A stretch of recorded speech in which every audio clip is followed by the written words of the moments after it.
بسم اللہ الرحمن الرحیم وَإِذَا مَرِضْتُ فَهُوَ يَشْفِينِ۔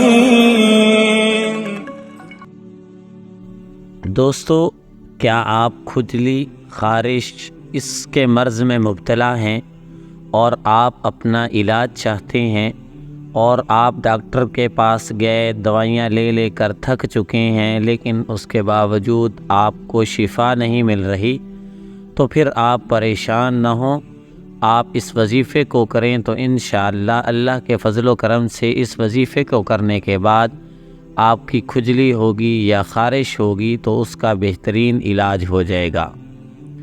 آج کل کھجلی کی بیماری عام ہو گئی ہے اور لوگ دوا کراتے کراتے تھک رہے ہیں۔ اس بیماری سے نجات کے لیے آپ اس عمل کو کریں تو انشاءاللہ کھجلی ختم ہو جائے گی۔ بسم اللہ الرحمن الرحیم۔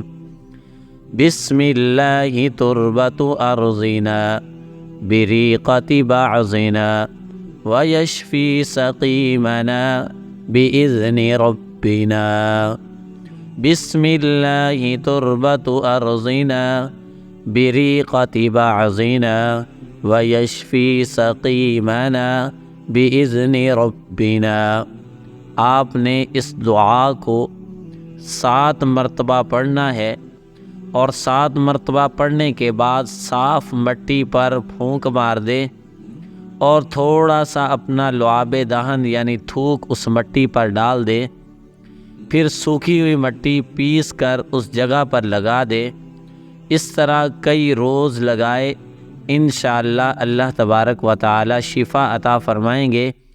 لیکن اس کے ساتھ آپ اپنی صفائی ستھرائی کا بھی خاص خیال رکھیں کہ ہر روز نہائیں اور ہر روز آپ کپڑے بدلیں، تو انشاءاللہ اللہ کے فضل و کرم سے آپ اس بیماری سے نجات پا جائیں گے اور بیماری آپ سے دور ہو جائے گی انشاءاللہ۔